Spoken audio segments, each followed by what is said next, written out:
Hello everybody, I'm John. This is Louie. This is the Midnight Paint and Body channel. In this video I'm going to take you guys along. We've got a little repair to do on this Dodge truck. And I thought I'd take you along on maybe some of the basics of block sanding, primer, and preparing it for paint.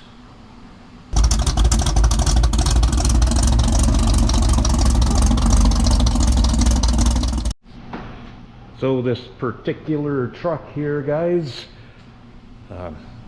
yeah, my cat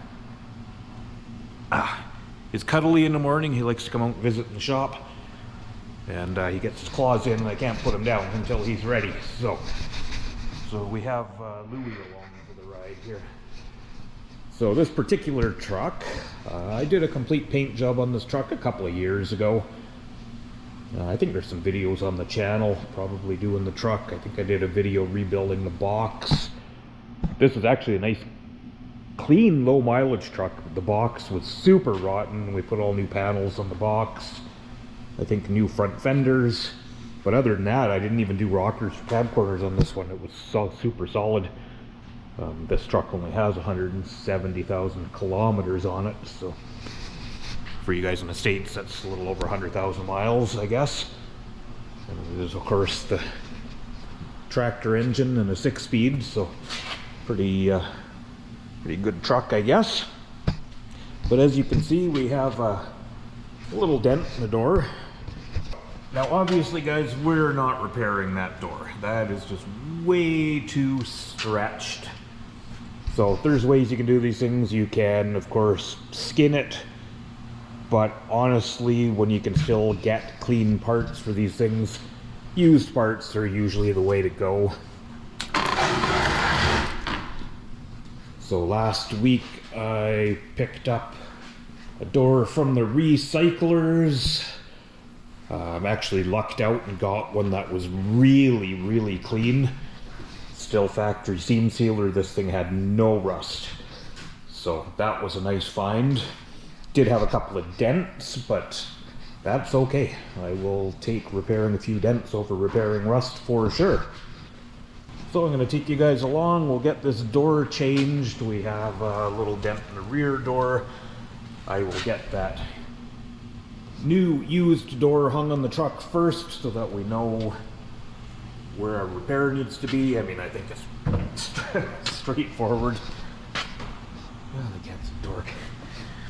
But yeah, our edge is bent just a little bit there, so yeah, let's get started. Let's get the door off of this thing and get rolling.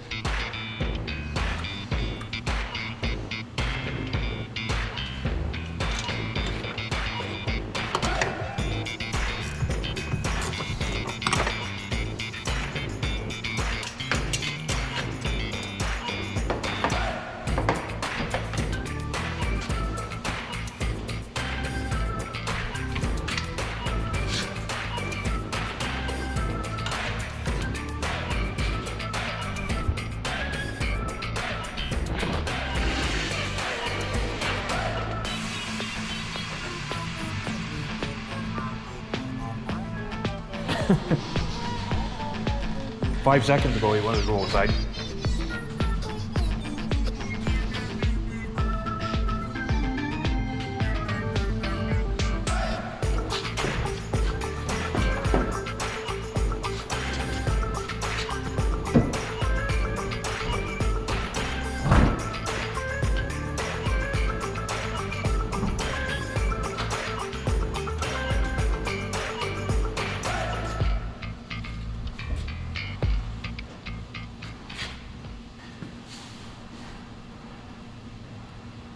Got a bit of a misalignment there.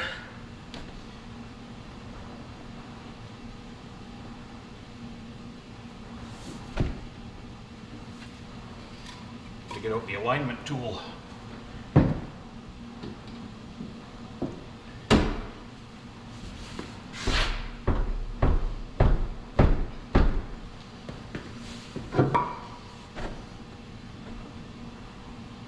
Better.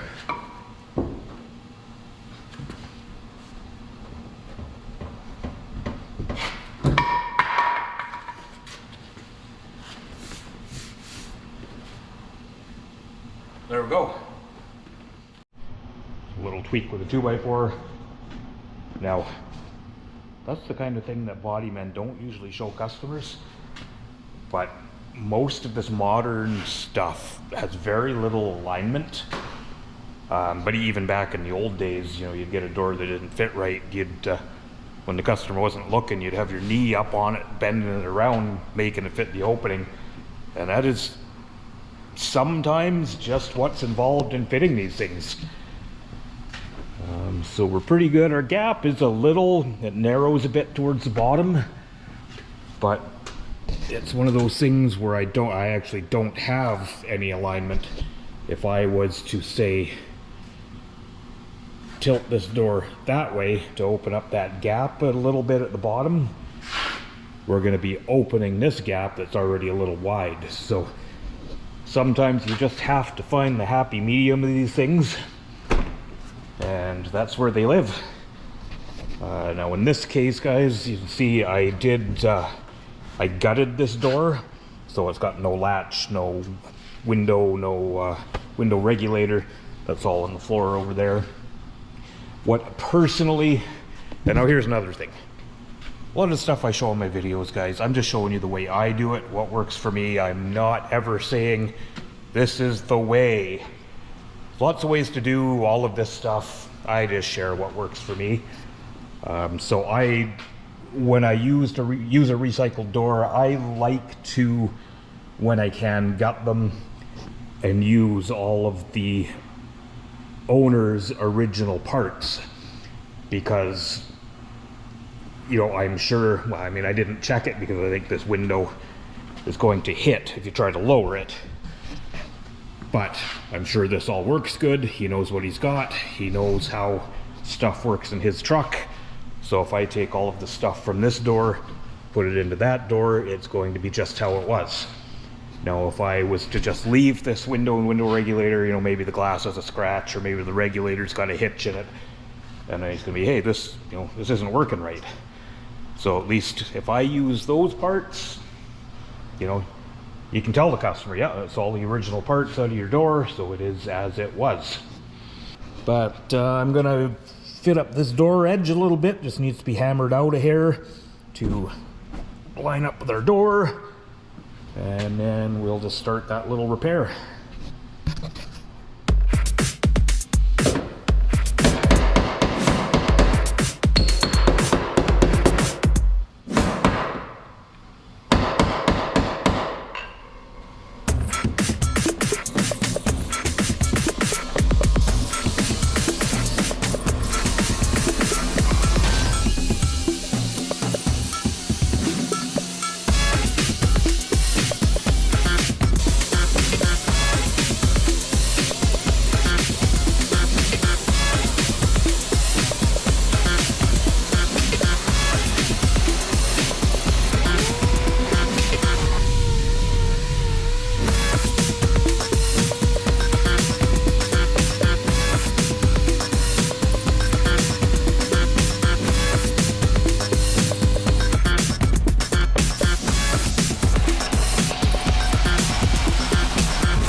So it's a quick little repair on that rear door, quick and easy. I've got primer on it. I have got a heat lamp on it. So while that is curing, I have been gutting the old door, the damaged door. I'm going to start transferring everything into this door. Now just a quick note on primer, guys. So primer seems to be really misunderstood. You're not painting a wall in your house here. primer does not promote adhesion. Now, in the case of where I put a little bit of etch primer over the bare metal, yes, that is a chemical adhesion for the etching primer to adhere to the bare metal. So that's the only chemical adhesion we're dealing with. So we've got our etch primer, and then we've got our high build primer, which is just a leveler. We're going to sand that smooth to smooth out our repair. Now, of course, I've been doing YouTube for a while, so I've heard it all. There's a lot of know-it-alls. I call them the LOL guys, because I always say something dumb and then say LOL. I don't get it. So here's the thing. Yeah, we're painting this rear door. We don't need to prime it. Why would you prime that? And the other thing is, I mean, case in point, we're going to be putting color over our repair. The rest of this door is going to be simply clear coat. So from this point on, where we sand our door, where we sand our primed door, this is all mechanical adhesion. We sand it so that the paint gets into those sand scratches, and that's how it adheres to the panel.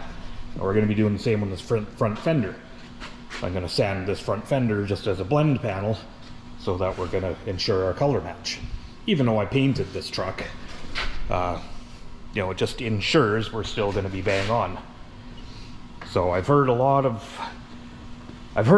things about primer. I think guys misunderstand it often. You know, it's got a lot of different uses. There's a lot of different primers. I'm not going to get into a whole bunch of that here.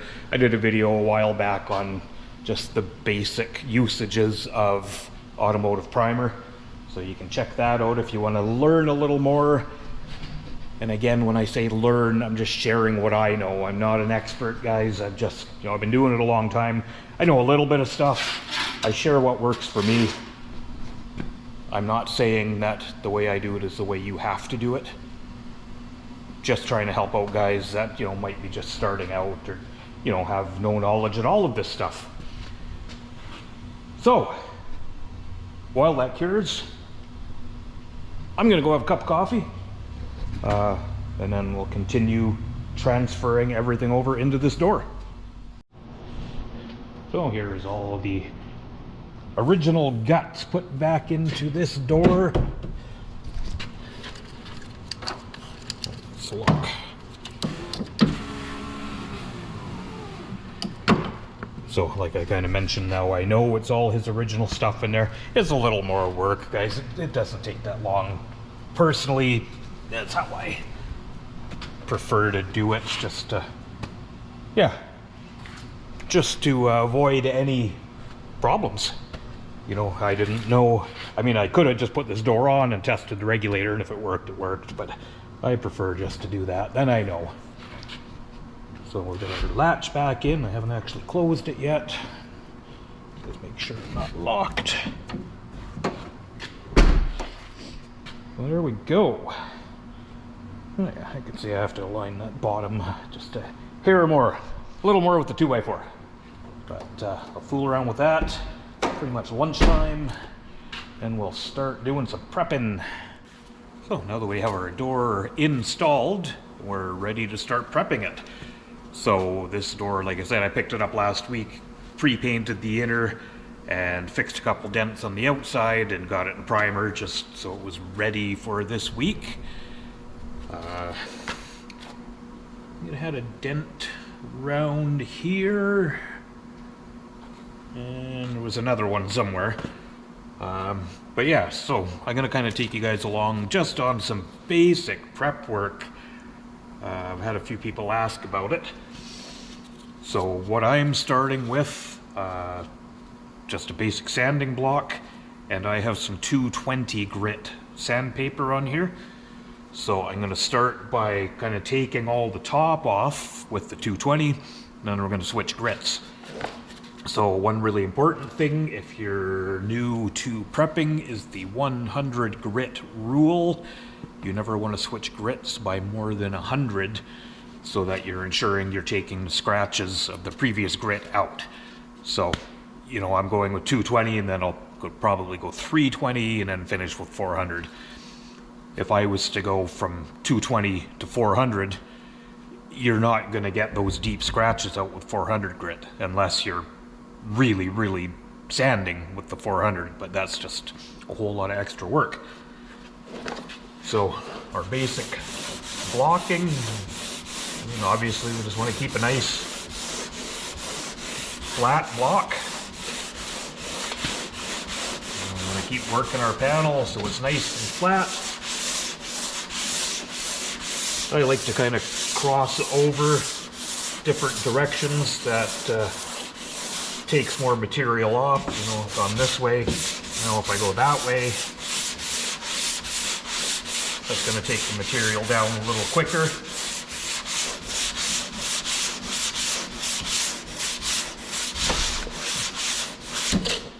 I have heard guys say to always go the same direction. I don't find that to be necessary myself. But there is no one way to do this stuff, guys. I'm just sharing the way I do things, like I've said.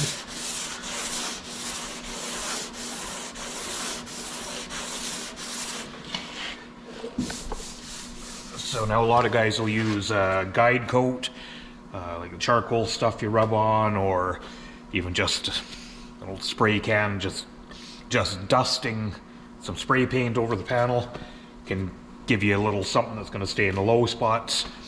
But I find you can see it in your primer. And of course, you're always relying on your feel as well.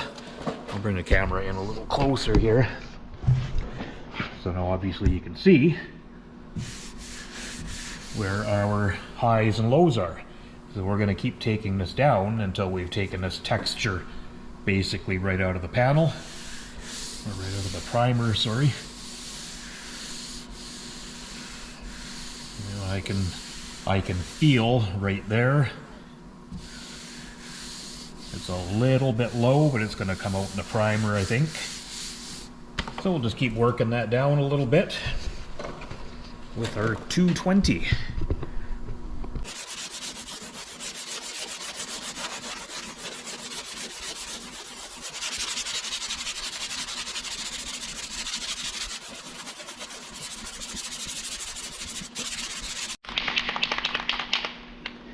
So here's an old trick I'm going to show you, just because I can feel a couple of low spots there, right there.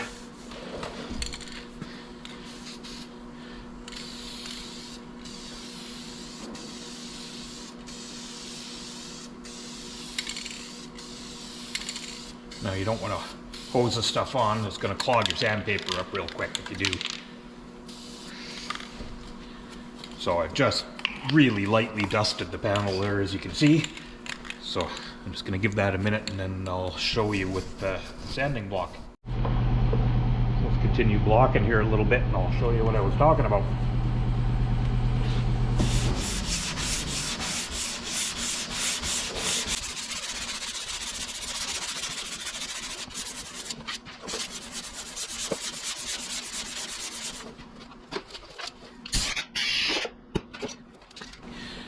So now you can see that really gives you a visual of where your low spots are.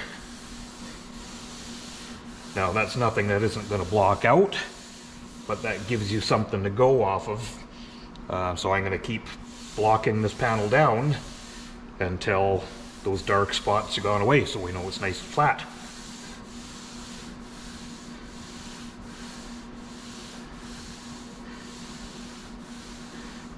I'll actually do, you know what, a spot right there. Feels like it might actually need a little putty. So that might actually be a good time to kind of show you the way I like to do that if something is going to need just that little bit of filler. Now before I block this all the way down, I'm going to smear a little bit of putty on there now, and then as I continue blocking, everything will be blocking down uniform. If I was to sand this right down and then do my putty spot, then when I start to sand my putty, you're taking primer down around the edges, so it makes it harder to get it nice and flat. So the earlier you can do it, if it needs it, the better. I mean, chances are this will come out in the primer, but I'm going to putty it anyway, just for the sake of showing you guys.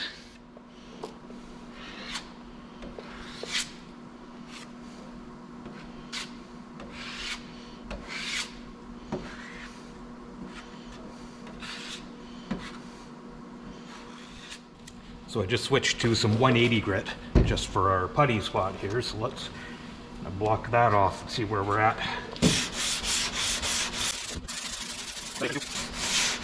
You don't want too much pressure. You do want some pressure on it, but for the most part, you want your sandpaper doing the work.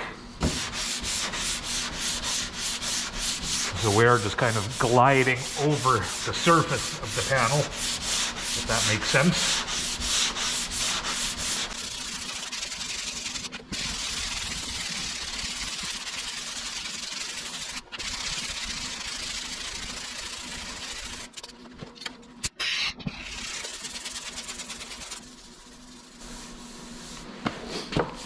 So now you can definitely see where that low spot is, or was, that I was feeling.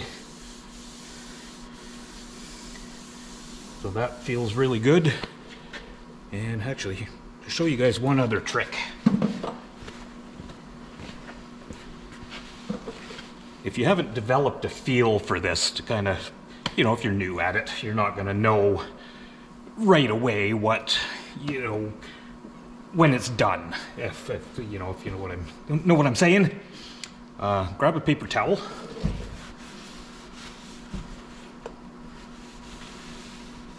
Then use that.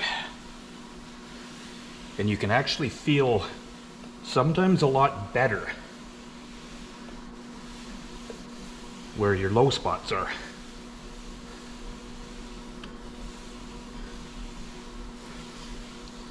So this is actually really good.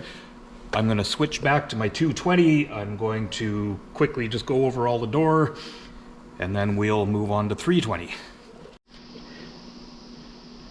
So I finished blocking my panel with 220 grit. So pretty much all sanded. So what I'm going to do now this is, guys, this is the way I do it. It's not the way everyone's going to do it. I'm switching to 320 now on a finishing sander.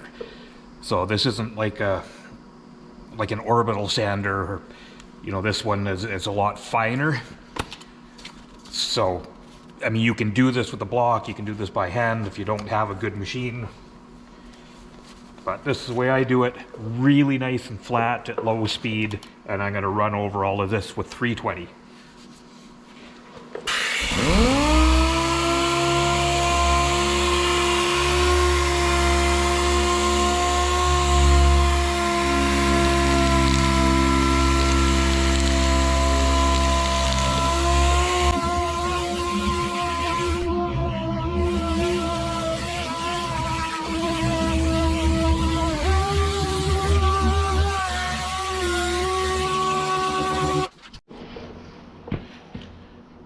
All right, we're sanded down to 320 now.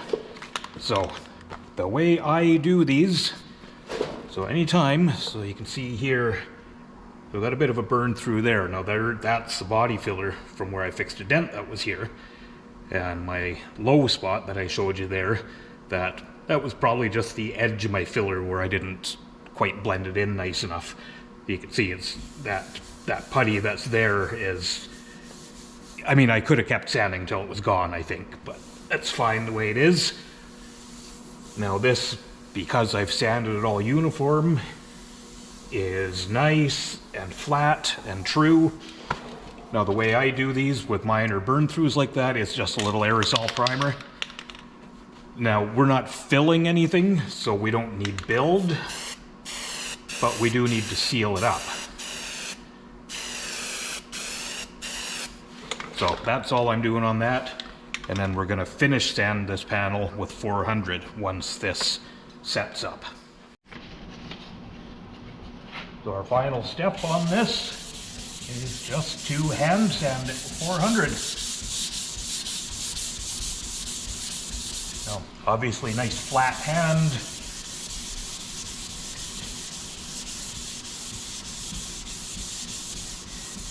If you're concerned about finger tracks, this is 400 grit. Unless you're really digging, you're not making finger tracks. It'd be different if you were using 180 and you were really digging in with your fingers, but it's not gonna happen with this fine of a grit.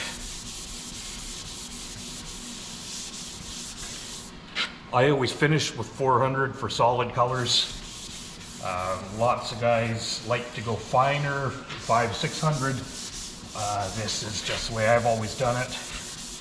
And it always seems to work fine for me. If it was a light silver, a light metallic color, you definitely want to go to a finer grit. But for a solid color like this, 400 is fine.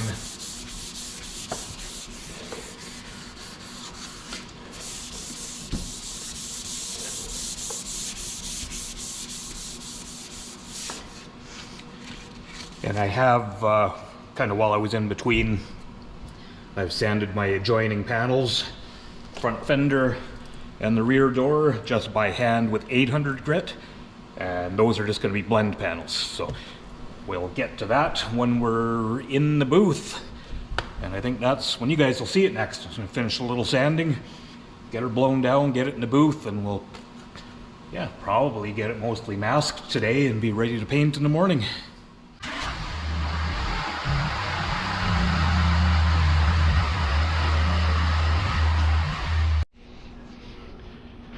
Well, good morning. It is the next day. Oh, I'm getting caught at the door. So I got our truck pretty much all masked up yesterday, so just got a couple small bits of masking left to do. And get it washed up, get myself suited up and mix some paint. And we're ready to get spraying. Right, Louie? All right, we're all washed and tacked. Paint is in the gun, we're ready to spray.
Apparently I got him off.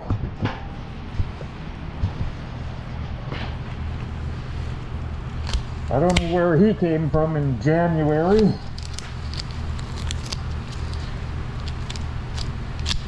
Little tape trick.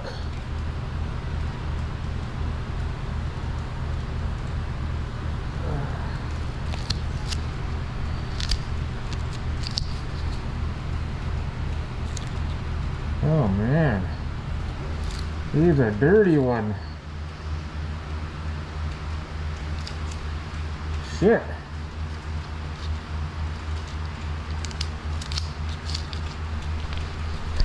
Well, I'm gonna have to pick away at that guy a little bit. Hopefully I can get the rest of it out of there.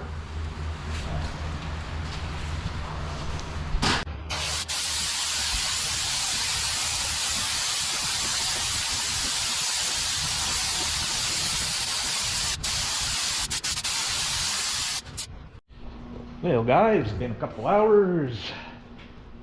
Just got back from picking up another $500 box of supplies. Auto body's great. So let's go in and have a look, see how our truck turned out. Should be cured up pretty good by now. Oh yeah, she's dry to the touch anyway.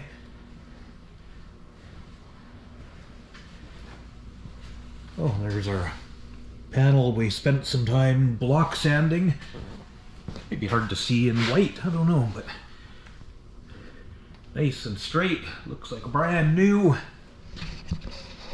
So I'm gonna get this thing unmasked. Yeah, I mean, it's pretty cured up.